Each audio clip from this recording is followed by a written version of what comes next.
Mike from Harvest Outdoors back with you again today on another how-to video.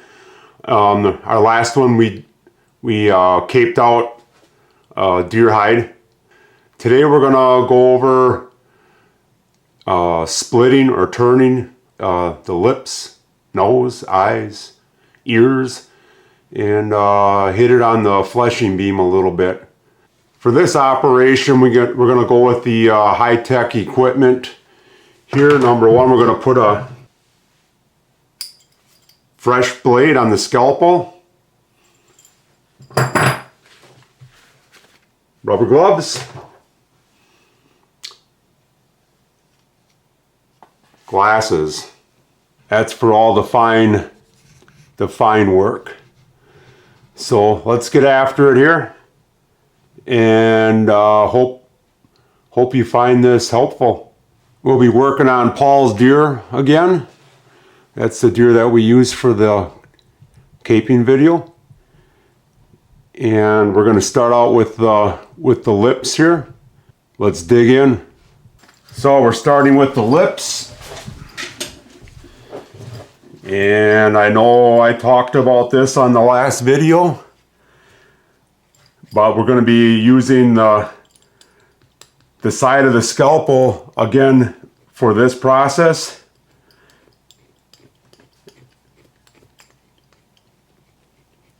You'll cut a lot less holes in the hide that way.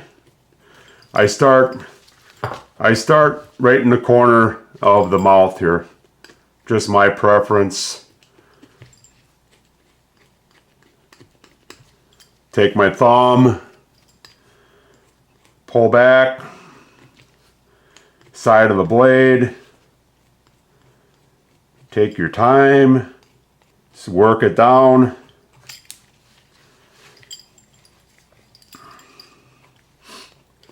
The whole idea here is to get this thick lip right here opened up all the way down to the skin, so that the salt will penetrate. The tanning process will do its job, and this part right here is what the taxidermist will be using to tuck into the mannequin for your mount. So you got to have that lip skin on there. Trying to get this where we can see the crease. All right, so right here, you can see it's darker right there. The hide is light colored. This is your crease right here. So you can get it to this point right here, be okay. But if you want to take it to the next level, that crease right there, you can stick your finger in behind that to push it, and you can see it opens it right up. If you go too far, you cut a hole in it. So there you have it right there. Dark, split, and you just watch the color. You can see right when you're getting to the hide, getting to where it's real thin, right there, you can see it's white. This is all meat out here. You can take and shave that back. Get as much meat off as you can. That's pretty much what you're shooting for right there.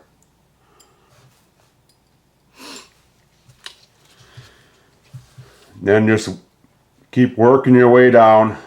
You get down to the chin right here, and when you get up around by the nose up here, you got all these hairs.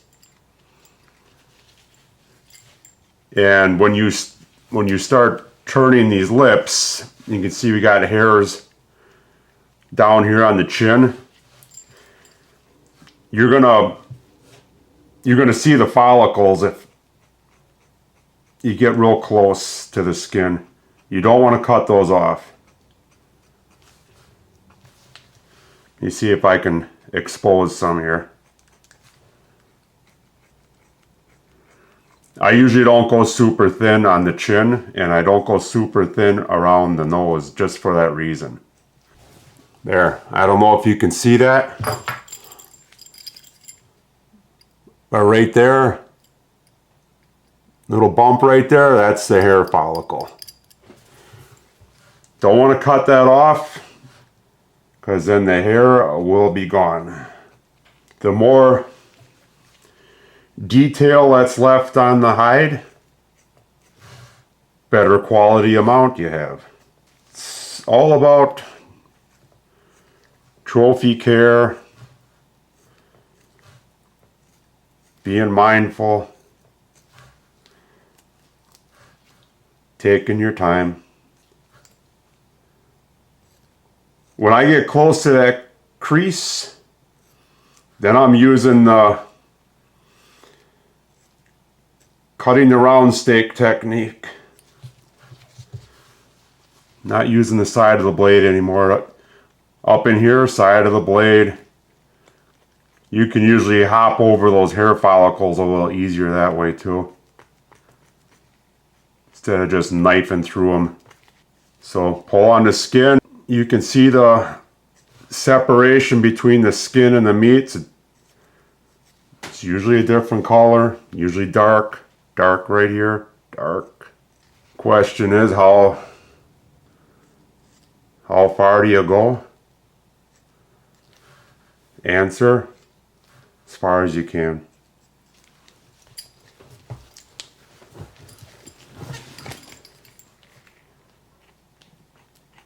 mean, you don't want to cut holes through the hide to make a lot of extra work for the guy that's mounting it. But in all honesty, that's how you learn. You know, learn from your mistakes. Hair follicles, always right down there by the chin. I put my finger underneath there. You can feel with your finger how thick the material is yet that you're working with.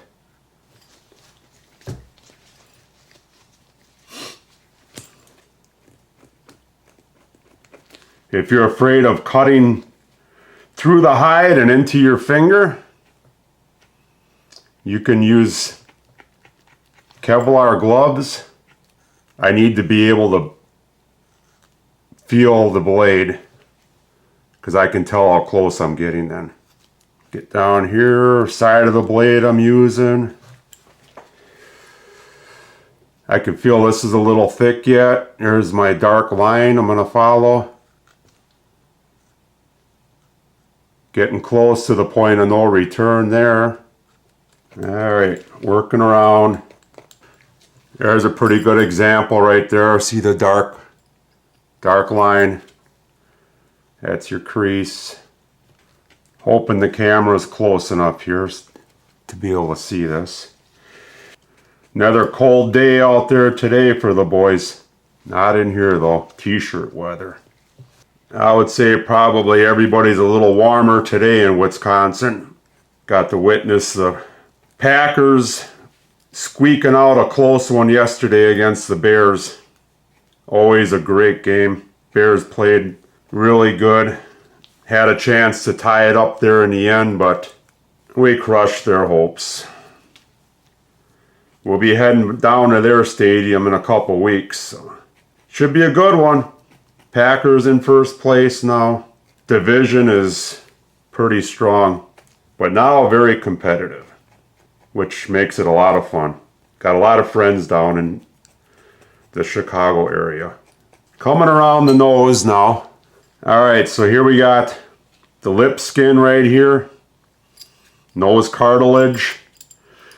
If you ride up here too high, you're going to poke. You're going to poke right through the nose here. Here's the nose hole. Got my finger in it. So I stay I don't know, about a 1/2 inch above this lip skin and come around. Fingers behind so I can feel it.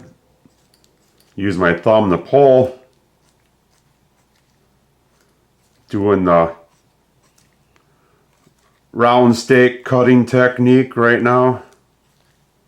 Got to cut through a lot of material there. Okay, right there you can see I'm right to the skin of the nose right here. You can see the different color. You just put on the brakes when you see that. Last thing I want is repairs on the face of the deer. Get too many repairs on the face, around the head, the eyes. That's the mount you put way up on the fireplace as high as you can get it, so nobody can see all the cosmetics. Although, not real visible, except for the guy that did the work. He always knows it's there. You know how that goes. I do on occasion cut holes through the hide, especially if I'm in a hurry, which those that know me, patience is definitely not my strong suit. They say stop and smell the roses. I do not like the smell of roses. They say slow and steady wins the race. I say explain that to somebody in the Olympics. The only race I've ever seen slow and steady win was the race for last place. That's how mountain man's wired. Coming around the nose where we got the hair follicles, be conscious of that.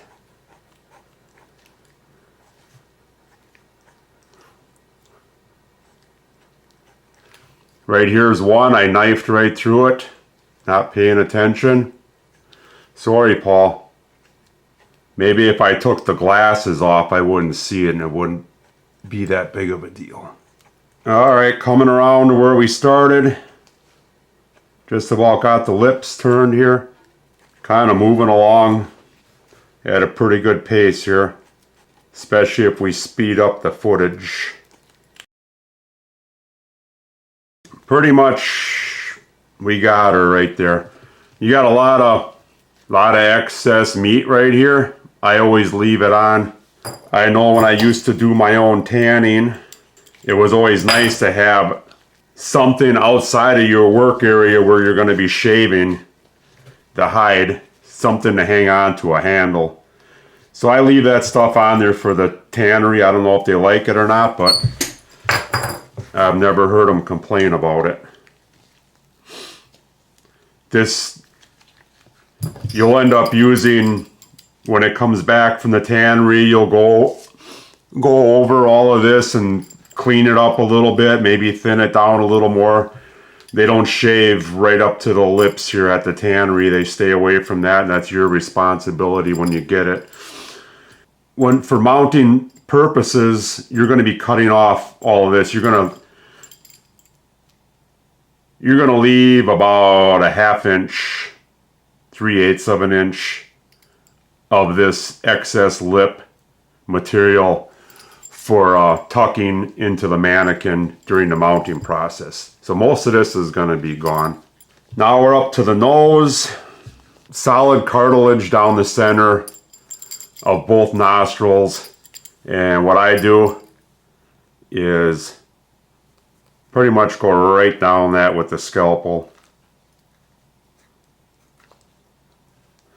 I used to get real technical with turning these noses, but I found out that for me, it was better to do the fine-tune work after the tanning process. As long as you get this opened up where salt penetrates and the tanning process penetrates. So I'm just going to show you how far I really go into this. So got this split open here. You can see it opens up, get all the way through the cartilage.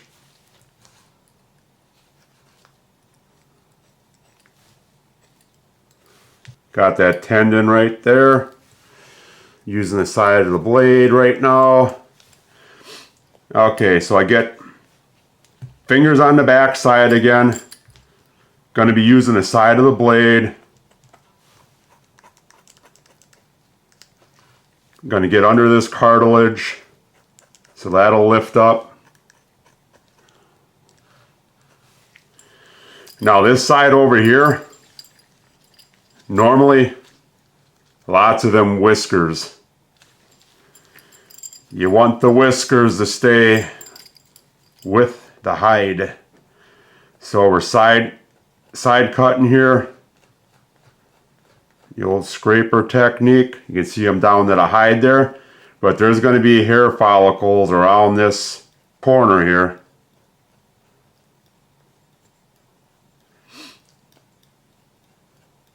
Better off not going too thin right here. Cut them all off, and when it gets done being mounted, it'll look like one of them hairless cats. Side cutting technique. Getting further and further away from the camera because I'm pulling on this hide.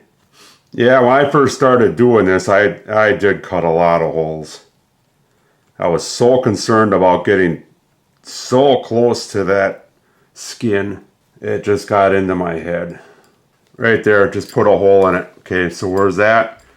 It's way on the inside of the nose.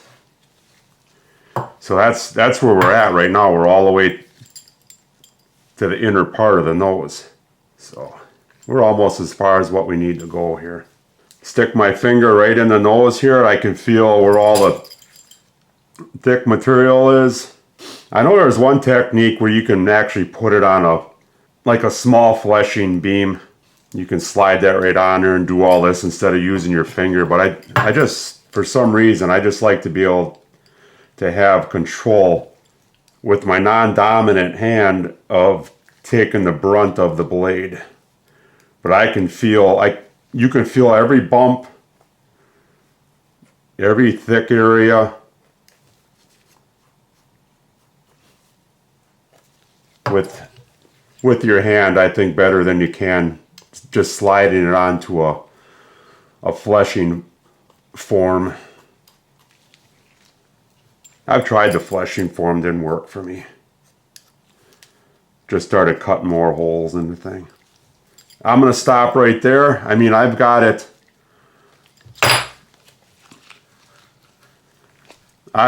all the way inside the nose here.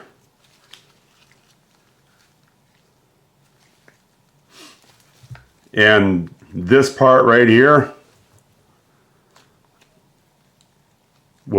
this cartilage will be removed for mounting purposes. Just going to move to the other side and do this, do the same thing on this nostril. All right, so there we have it. Two nostrils turned, lips are turned, split. Next, we're going to move to the very important eyeballs. Got all this meat around here because we didn't get super close when we did the caping process. The eyes also have a lot of whiskers, eyelashes. Got to be mindful of that. Now, what I found out doing these, I'm going to see if we can zoom in a little closer here. All right, zoom in a little closer there. Okay, so you can see we got a hide here, light colored. We got meat all the way around the eyeball here. Here's what I do. Just hang on to the hide. I'm going with the sidewinder technique here. Hold back on the skin with the non-dominant hand.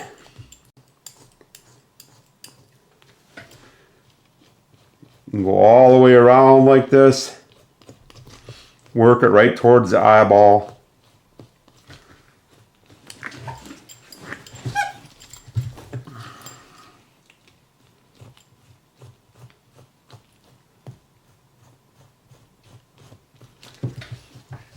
I'm going to put my hand underneath there so I can feel this here.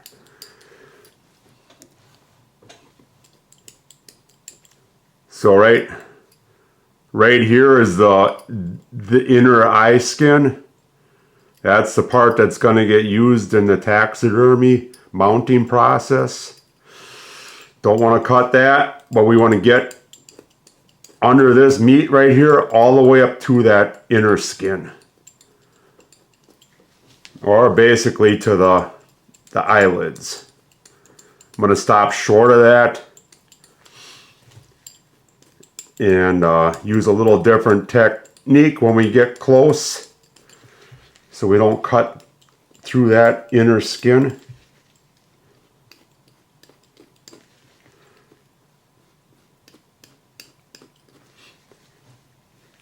Once you get this side cutting technique down, it just becomes second nature. You don't even think about it. You're just already turning the scalpel and running it sideways. You know when to use it and when to use the old steak knife technique.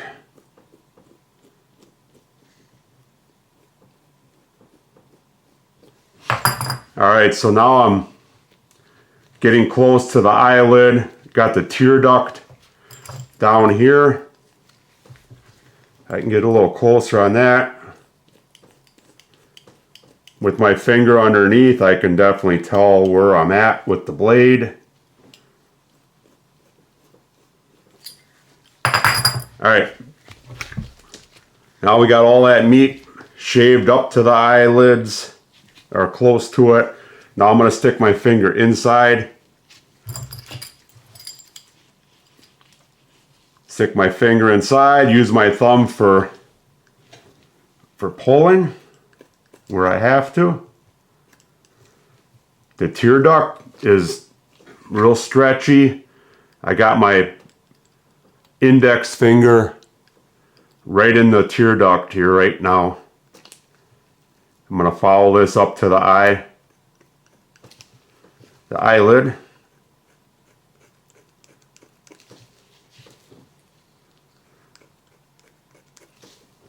And I'm just going to work my way around. I'm not going to try to get it all in one spot right away. Work my way around because then I can start to see the eyelid in there. There's the phone again. Hopefully those are deer pictures from Michael. But right here is the eyelid. You can just barely see it through the skin. I'm going to stay just outside of the eyelid.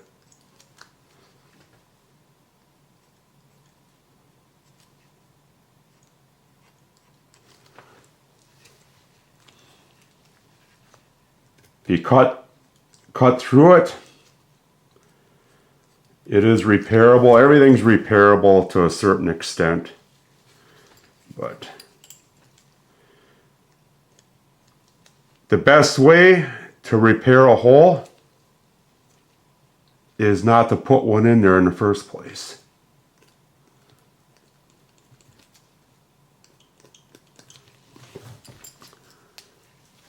Okay, working around to the other side here. Pulling with my thumb, keeping tension on there.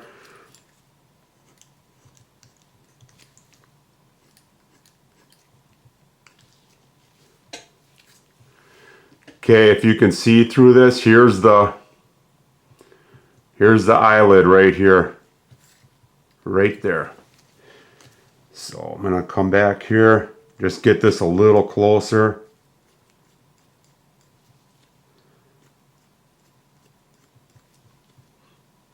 Right before the mounting process, this area, all these areas that we're turning, all get re-shaved, fine-tuned. Right now we want to get this so that the salt penetrates where you want it to. We got all this excess meat hanging here now that we shaved off. I sometimes take some of that off.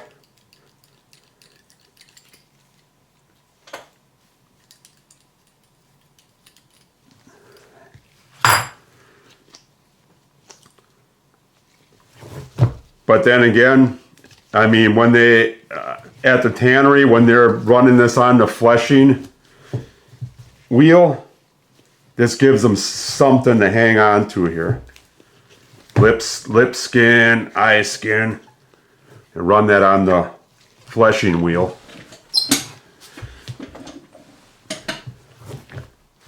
Okay, I'm gonna go over to the other side here. So here's the eye completed, tear duct still intact. Now I'm going to do the same thing on this side. All right, here we go. Got both eyes turned. This one over here, you can see, got a little close to the inner skin and did put a hole in it.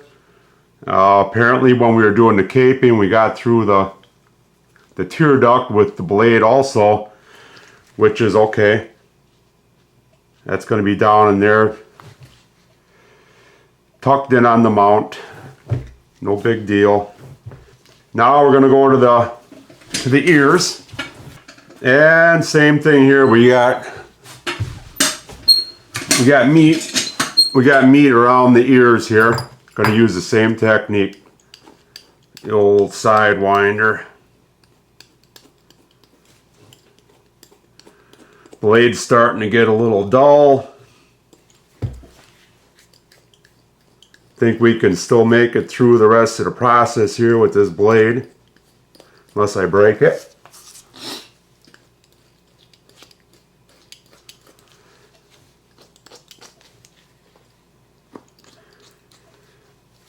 Then again, I mean, put your non-dominant hand in there. You can feel where the ear is. You can tell where you're at with the blade.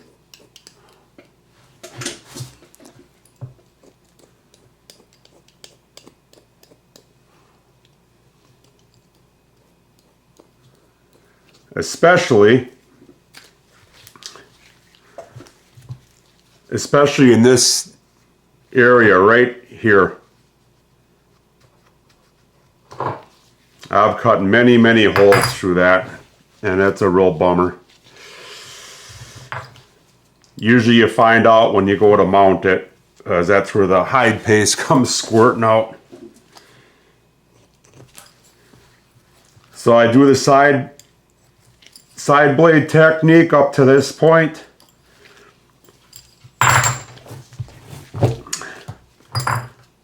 Now we got pretty much membrane going right up to the cartilage of the ear.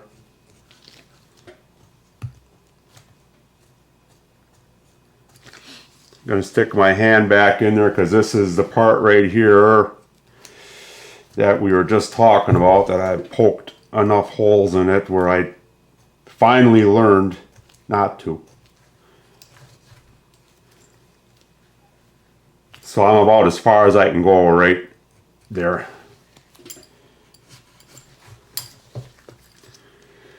The rest of this back side of the ear,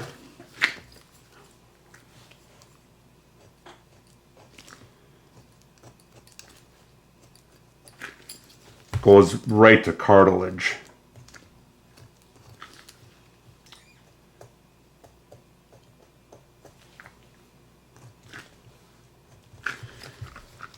Depending on the taxidermist, what technique they use on the ears, the cartilage normally gets removed.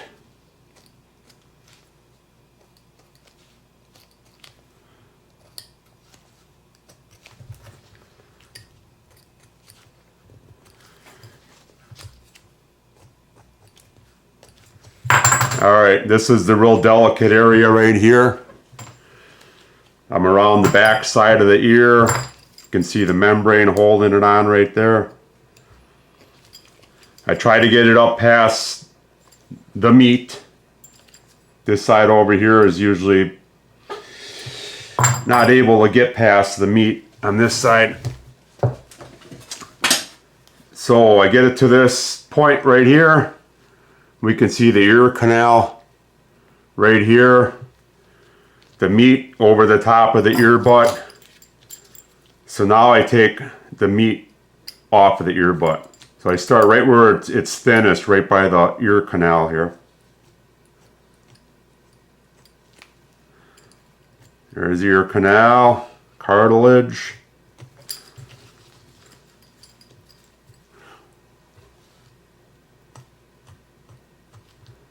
Just follow the cartilage.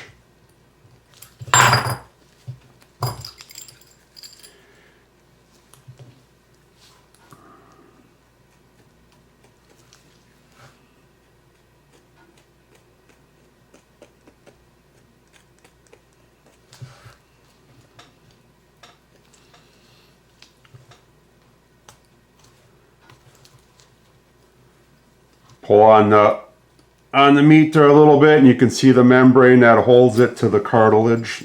Cut that.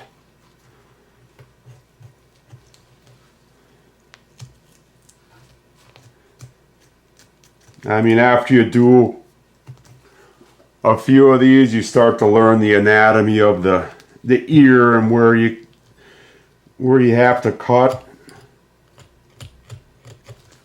If you just follow the meat, though, you should be fine.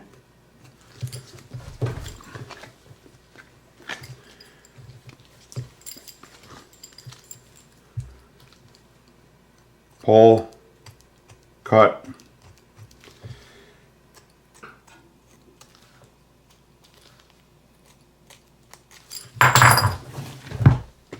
Don't sit and struggle with anything. Move the hide when you have to. No sense in struggling. That's where you end up doing sloppy work.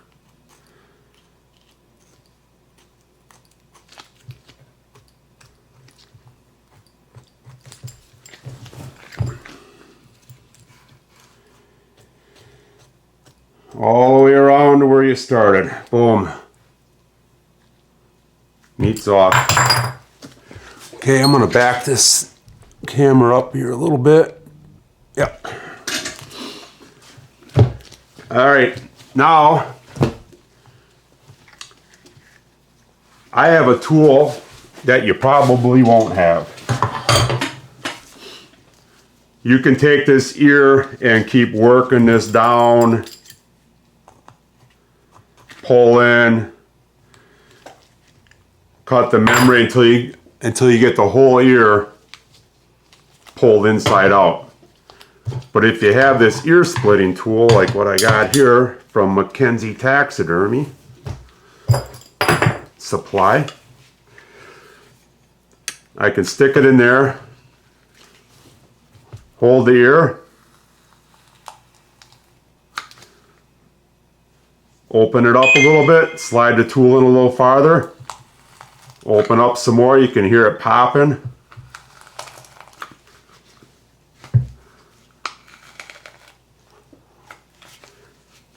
Real careful when you get up to the end here, you don't want to overdo it. You'll split this ear wide open. Then you got some repairs to do. So I get to the end, just nibble, nibble, nibble there. Okay, so I went all the way up the center. The sides are still attached, the hide to the cartilage. Okay.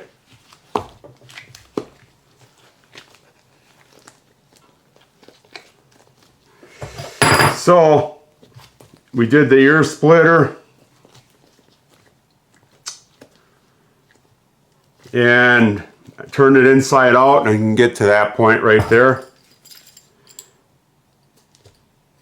Now I can go back in with the knife and finish the rest off. And there we go. See that? Just popped the ear open. Got a little too close. Not the end of the world. If repaired those before, but don't want to do that. But anyways, I'm going to do the same thing on this here as I did on the other one, and then we're going to run it to the fleshing beam. All right, we moved over to the fleshing beam here now. Just going to go over this a little bit. Like I said, Paul did a good job on this, but we got a little bit of fat on here, a little bit of meat, nothing too serious. But you just take the draw knife, work it down. Not much here to take off, so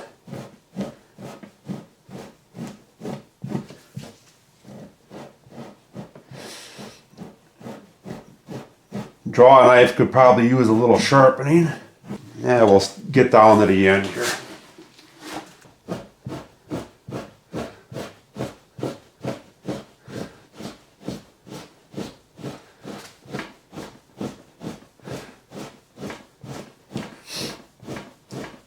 Yep, just work that all the way down. Getting near the end here. Turning out pretty good. Pretty easy one, actually. When the person's skinning it, takes their time to assure that most of the meat is off of the hide. It makes life so much easier. Just finishing up a couple spots here. Then it'll be off to the salt station.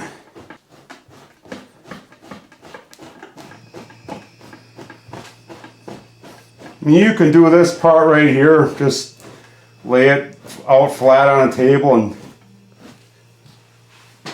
just do it with your knife too. I've done it that way before I had the fleshing beam here, but this makes short work of it normally. It's gonna touch up a couple spots with the scalpel, and then get it over to the salt station. Get her salted up and hang it, let it drip for overnight, resalt it again, and a couple days get it off to the tannery. That's gonna end this video. Alright, I gotta get out hunting. I can't take it anymore. Over and out. Thanks for watching from the Harvest Outdoor team. Have a good one.